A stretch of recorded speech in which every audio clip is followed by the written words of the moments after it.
Kale mwemwe nabali ku mukuto gwa desktop tubagala nnyo. Yona gye muwangalira kubanga mutulaba naku z'omwezi 24 gwa 7 lunaku lwa 4 2025 gwe mwaka. Webale kubanga ate otugobera olunaku olwo tugobye okubanga ate tweyongerayo mu maaso n'obwakabaka bwa Katonda. Kama tukwebaza kubanga oli mulungi, tukudiza ekitibwa n'amatendo. Omwoyo mutukuvu jangu otulungamye mu Kristo Yesu mwana Katonda watusabidde. Amen. Kale buza kuba. Ya baramusiza kumena mwena abekumira ku bisiroho amwe balukugoberera mu Kristo Yesu. Ate obujulizi bwa Aida.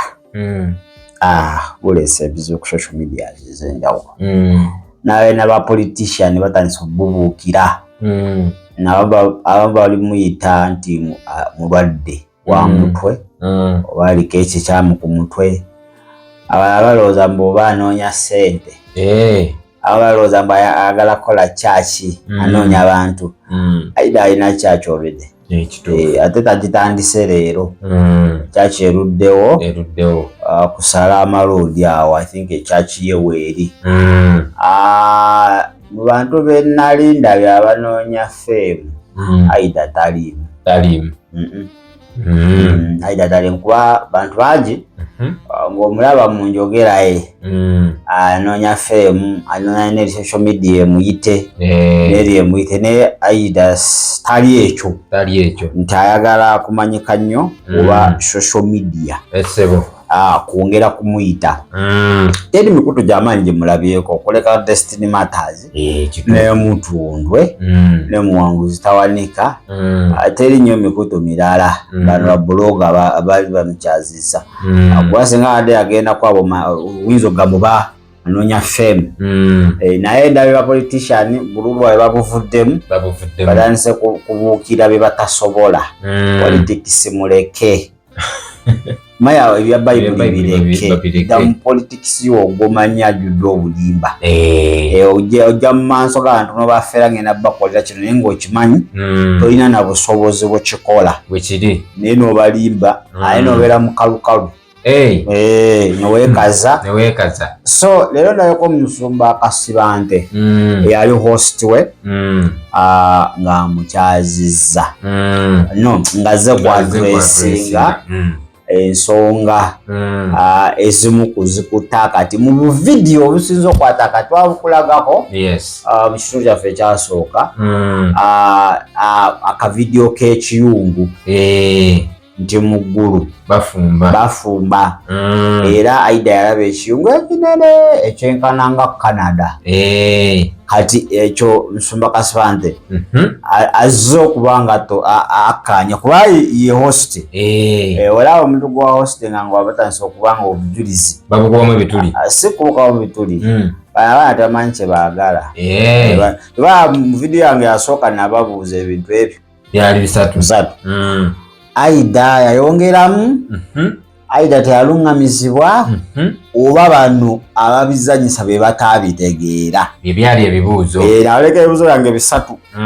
Kati ekirungi host manyi ogenda okuhostinga omuntu ku seeti yo omaze omwetegereza webitabukawo ebityo egundi omukutu aba agwonoona abantu balowooza gwe booleeta tebali serious oleeta abantu kunyumyamu bunyumya mboozi naye tebali serious. Kati musajja atavuddeyo agamba nedda bannaayi ate kiza omuluma n'abalokole nga beegasse wamu batudde mu zikyalengi batandise okukolamu bye baagala. Kye kisinza omuluma ab'ensi kati kimulumye nnyo kuba abo beebo era kye kituufu beebo bannaffe katubatwale nga we bali naye abaloko n'abasumba nabo nga bakatuulamu andi kati bawuliddwa enjiri ebabuuze ku Sande bazze ku Aida webabuulira kati bano babuloga n'abefulufiga ng'ayogera ebitakwatagana afufiga situ omanyi ekizibu ky'abaana ba bloga nti buli kimu balina kikomentingako. Ekyo ekizibu kyabwe eky'obwakatonda ekitali kya bwakatonda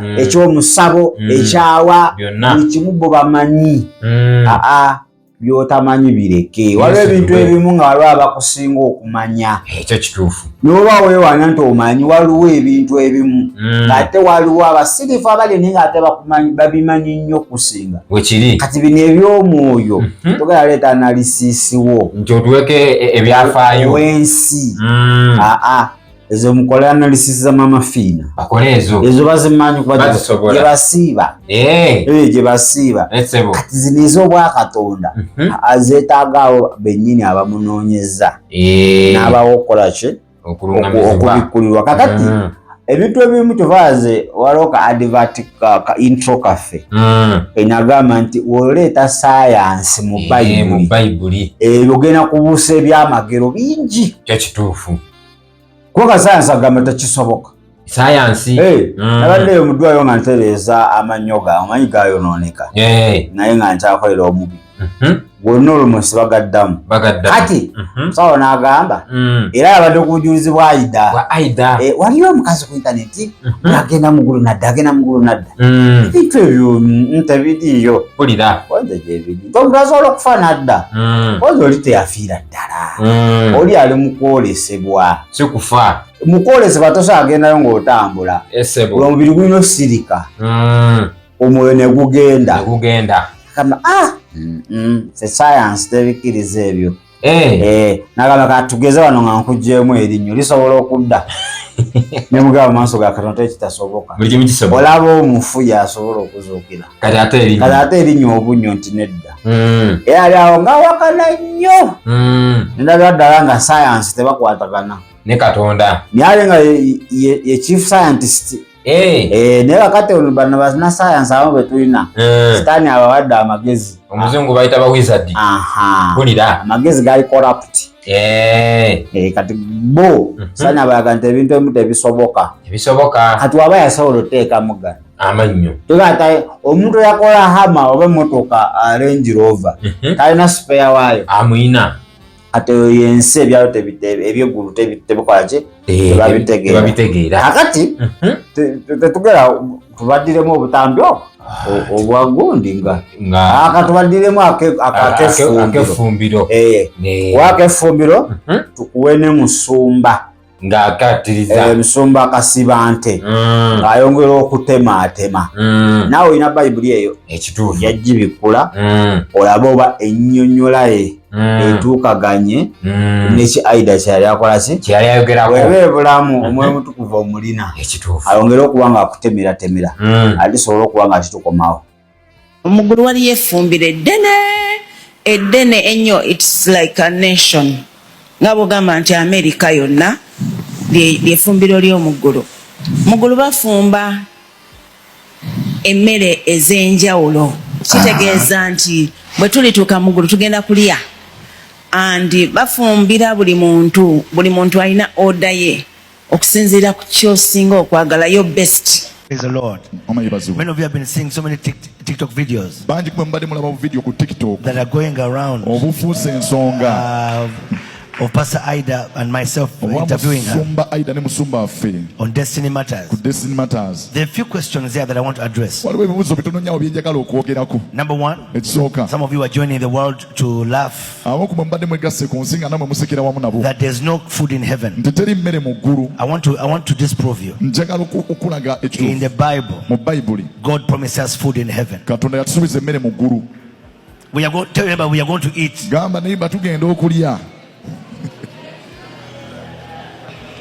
If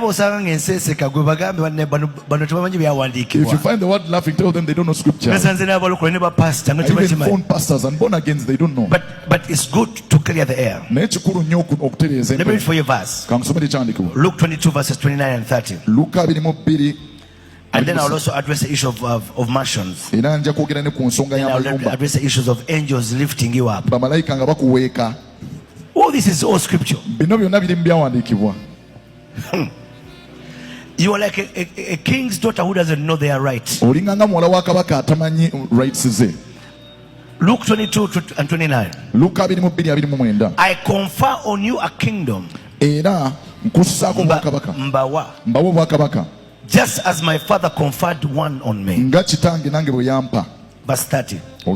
So that you may eat era mulyoke mulye and drink era munywe at my table in my kingdom, munywere ku mmeeza yange mu bwakabaka bwange, and sit on my thrones, era mulituula ku ntebe judging the 12 tribes of Israel. nga musalira emisango ebika 12 ebya Isirayiri. Look at anybody, tell them heaven has a kitchen. Laba neighbor omugambe eggulu lirina effumbiro. Kale oli mulayi mulungi era muliza bulungi. Ndowooza owulira analysis Nsubagambye buli ka video ke basinza okutemamu ajja kujja akawe analysis. Enze kimanyi enensi tosobola kwebuuzaako n'oginyonnyola era Musumba akikole naye nze ndaba enensi n'obibikula ebyawandiikibwa omala biseera babiwulira tebajja bitegeera. Kali nabali abalokola abaseka abamu tebasoma Bayibuli. Tebasoma Bayibuli. Kakati ekibuuzo mu ggulu waliyo emmere? Kyekibadde ekibuuzo. Soke twebuuze nga ffe nga naawe otulaba. Mu ggulu waliyo emmere? Genda eri mu kuva abaana ba Isirayiri obeerera emmaanu. Emmere eva mu ggulu. Emmere yatonnya okuva mu ggulu. Pulira kitegeeza mu ggulu waliyo ki? Waliyo emmere. Ekyokubiri bamalayika balya. The angels eat. Tusomere Zabuli ey'ensanvu bajja kitegeera. Zabuli ey'ensanvu okutandika ku lunyiriri lwa 23. 28 23 essebo paka kwa 25. Okay, tuli mu Zabuli ya 78 tutandikidde ku lwa 23. Agamba nti naye nalagira eggulu waggulu naggulawo enzigi ez'omu ggulu olwa 24. Agamba n'abatonyesezanga maanu okulya n'abawanga emmere ey'omu ggulu. Olwa 25 nalwo tusome. Agamba bw'ati abantu ne balya emmere ey'abakulu. N'agamba bw'ati agamba nti eyabaweerezanga ebyokulya n'abakusa. Somako Oluzungu. Someko Oluzungu. Oluganda simutegedde bulungi. Era agezezaako. Kale tuli mu Zabuli ey'ensanvu-mu-8. Lunyiriri lwa 23 paka kwa 20 25. Egamba weti yet he had commanded the clouds above and opened the doors of heaven, had laid down man on them to eat, and given them of the bread of heaven. 25. Yes. Men ate angels' food. Chebadde njagadde mu Luzungu. Ene igamba abantu ne balyanga emmere ya Uganda lwise bakulu. Kati bamalayika balya? Kyekibuuzo. Already answer bagituwadde. Etsebo. Men ate angels' food. Nti abantu bangi ne balya emmere y'abamalayika. Abaana ba Isirayiri abaava e Misiri emmere sebo gye baalya bali ku y'abamalayika nga beeriirako direct. Kyawandiikibwa ggulu waliyo effumbiro girake kiraawo teka tosobola okulya emmere nga togifumbye. Kakati Nsubagambye abawadde Luka 22:29. Katuddukeyo. Nze njagadde okusobola kutwala munda kuba bajja kwekwasa. Kasavu kanyama nkadde empya. Basi kati genda mu mpya. Mu mpya natuuseyo dda. Luka 22:29. Bakasiba nte gy'abawadde. Okay, Luka 22 tandikidde kwa lunyiriri lwa 29. Agamba nti nange mbateekerateekera obwakabaka nga kitange bwe yanteekerateekera nze. Olwasatu mulyoke mulye era munywere ku mmenza yange mu bwakabaka bwange era mulituula ku ntebe ez'ekitiibwa nga musalira emisango ebika 12 ebya Isirayiri. Okitegedde? Akitegedde dda. Balirya balinywa. Waliyo n'amazzi. ayogera ku matama obadde werabidde yayogera ku matama amalamu kulya kunywa kasavu kanyama mutule wamu ku ntebe naye nga weno we mulamula kituufu abajeemu mwe muli ne bamalayika abagwa nabo mujja balamula Esebo banaye kakati tugendeko tubuuzeeko omusajja ono derevereta nange mbale namukubuuza John agamba atya 27 John 27 I think 27 katulabe 17 Yokaana 17 2 ekyokubiri derevereta gena mukubikulirwa 217 agamba atya agamba ebigambo bibino alina okutu awulire omwoyo kyagamba ekkanisa n'agamba bw'ati awangula ndimuwa ku maanu eyakwekebwa era ndimuwa ejjinja ejjeru era ku jjinja kwawandiikibwako erinnya erijja omuntu yenna lyatamanyi wabula agamba nti aweebwa kale katulabe ku luzungu Uganda Limited egamba wetu he who has an ear let him hear what the Spirit says to the churches. To him who overcomes I will give some of the hidden man. Emmere gye tulabye eyakwekebwa ey'abamalayika pulira I will also give him a white stone with a new name written on it, known only to him who receives it. agenda ogiweebwa oyo kimanyi waliwo erinnya nga gweka alimanyi ne Katonda wo nga baawona tebalimanyi ekituufu gyeriri eri abo abaliwangula okitegeeza Aida gye yalaga yewali abawanguzi bokka kati mwabalala batali bawanguzi mulinde ba Edika mulinde ba Alani mulinde ba Jamiru bajja babuulira ate ewammwe wali wati bajja tubulira ebyeyo eri w'abawanguzi wa Aida bamulaga abawanguzi kati ate bano baalaga bafeeri abalemereddwa abatawangula ate ye ewaabwe kiri kitya kati ewabawanguzi mu bigani bwe banajja ne babuulire wammwe gye mugenda era mugenda gana abadda ensi weetyo ensi si nnyangu ebyobwakatonda tebimanyi era tebitegeera era teribitegeera bo balinza kati ate TikTok gwe mukutu tegufubutuka China gye guva eri ensi sitaani yagikuba embaga yagiwasa gyagenda okukozesa mu buli kimu kati ogwo omukutu percentage otunyonya social media platforms ezizikiriza abalokole ogwo gukyakutta akati era abike n'ebitundu 85 ku buli 85 wonna weetuuka kuba waliwo ensi ezimu nga tezikiriza TikTok kati ezo ensi ezituuka mu TikTok ebitundu 85 ebyabakkiriza bali diverted lwakantu ako aya okagendako kyangu naye okavaako nkizibu nganda wange ojjula okavaako enjala tosaajuulira olwakantu ako owange natera ovaako nga kakuyuwira bw'oba tomanyi kyoyagalako oba owedde bantu bangi baali spiritual ate bali kano baavaayo dda enjogera zaabwe zakyuka dda ate kati ekyennaku zino bannange kiri ebigambo ebiri ku social media ya TikTok ebikozesebwa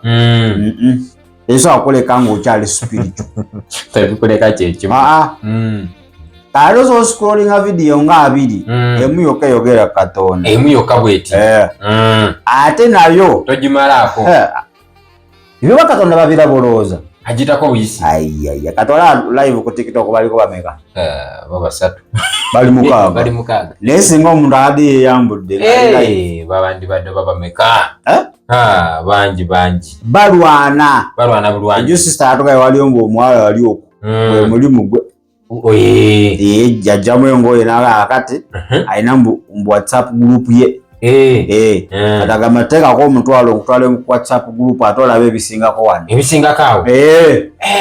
Nsobola n'okulagira wendi n'ojja n'okyekola. Ekigenyi pulira mbu naye babanga ababagambye nti ataseneka mutwalo agenda na Rufenya. Baliyo bakagoboka. Eba competition. Kati oyo live agenda ovaako ng'alina miliyoni nga 5 ez'abajega z'abatutte z'abasiru. Naye ate kyemmanyi ayina tasobola kuzikolamu kyamagezi. Tazikolamu kyamagezi. Ate sente z'ofunye naawe mu bintu eby'ekisiru osobola zikolamu ekyamagezi. Kulya buli. Ajja kugula motoka akola ekyakyakalaanya. Ate oyo naye time ejja kuggwako. Eno social media kangubule bangi abazze ne babuuminga. Kati beyannommo. Tebakyalabika. Beyannommo. Kati time ejja kutuuka nga babikooye. Ate ziri ze yakolangamu ebintu zatandika okulya addeyo ku zero. Atadde n'akapya. Ayiye. Oluno nkola live blue move. Likes zikozeseza abaana b'abantu ebintu. Katonda wange. Yo ne kiba kyetaaga kubeera live bukunya. Oba kwegatta n'omuntu. Mbu afune likes. Babikola. Ate abalala ekyo kitaaga kuvoola Katonda. Afune likes. Babikola. Likes zatuuse wala. Kuto ya social media. Gamba nti weegendereze social media eyo erina visa ezo ziri bbiri ekutwala mugeena ate yo bakoona mudda sitampu ate neyo eggulu enagikolerera eri automatic. So ebyo Bakatonda tebajja bitegeera tebasobola era n'omulala ajja kujja buwe babujolo nala bino baguni batandisa obujowamusoke babugatta tate gwa Fadik waliwo kano kasha shoots mwazenze biri mukaaga ate gwe musoke simanya ate agendana balina obudde bwesinga babu investinga mu Katonda singa bali wala alina obudde ebisasamaza bibagala ebiwabya teri kintu kirungi kyebasobola tambuza abo tewali kintu ky'amakulu dipasa yagulidde enjiri ya repentance ate basobola nagikwatako Sitaani ate asobola okukkiriza batambuza ebimukuba era wano balina kubakyasinza okutambuza kuno bagitambuza no. So social media ezo kyemanyi nti enensi Yesu yatuweekeza apo bamutwala mu maaso ga kabaka kuba yali ani yali kabaka waawa yali King Kyoyo gwe batwala namubuuza gwe kabaka w'Abayudaaya n'agamba nti oyogedde si Piraato. Waliwo abalabe bamutwala bamujja Piraato n'abasindikawa waliwo yabasindika n'agaana ovaamu ekigambo yagamba Kerode newe newozaako tewali kyengenda kyusa omwana w'omuntu ate byoyogedde mwajja kati bayinza n'okukwataako pasita wuuno atandisa okuwolereza Pastor Mugulu bafumba kituufu ddala tugenda kulya pastor akakasizza nti Mugulu gye mmere.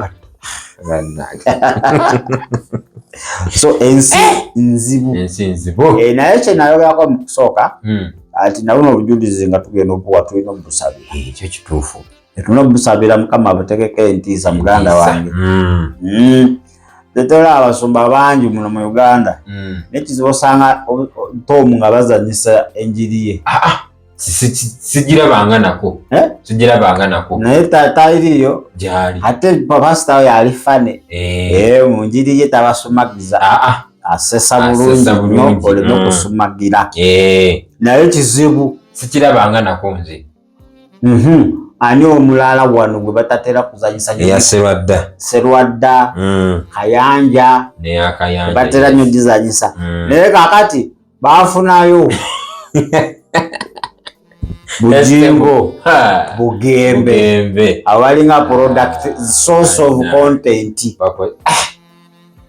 wakitegedde so nawe kenyini onokwesabira Mukama akuteekeko entiisa kiri nebyogenda oleeta Mukama biteekeko entiisa muntu abiwulira aleme kuwulira bisesa wabula awulire effumu kuba ekigambo kya Katonda kitala awulire nga kimusala busazi kitegeera so Musumba avuddeyo atandise okuba nga akuba defense aze mu namba mmeka eyo bagita 5 oba ali mu yamagwaya simanyi nakumanya kale ensi yo tusubire nti equalizer tenyo owunye goal ensi nowekula equalizer muga ensi ogiwangula ola kyolina kola sirika wekiri gwe baleke bakole kye bakola time will come ekyo nakyo nekivaawo nekijja so ebyo byebakola byebigeo basalira omusango kituufu mwabirabanga bakweterenga bu video bwo buna bwe wakolanga bu challenge ate oneegana tosobola kwegaana so zebalenga Aida agere maaso n'omulimu wekiri n'omusumba agere maaso n'omulimu gwe Aida sabira obujulizi naye weesabire kituufu then bira byonna bijja kuba byatereera naye okuddaawo nti bano abantu tandika okuvaayo buli kye boogerako gye byawandiika you explain obanga owandika ku mazzi bali tasaana bitegeera naawe bansinyi kale ndowooza katwetoolemuko katondo simanyi gwe olowooza ejatuwa endowooza yaawo mu comment section naye katuwumulemuko wetunadda atupozi twabasuubizaani twali twabasuubiza Zanzibar atwagasobola aba wagundi ono Musumba Sempa Martin tujja kukomawo ne Martin Sempa ate tulabe naye byeyayogedde omanyi oyo tanywerera ku kigambo kyo luli avaayo abasajja babakkirize bawasa abakazi asukkamu omu wayitawo naku bbiri n'ayita bannamawulire neyeetonda bannaye ate mu nsonyiwe ayagala kamera Sempa oyo male Sempa kakabiriti kange nentekamu memory card newootwala kava ya simu mu maaso n'omulaga nti simu nti nkulaba ajja kuwa interview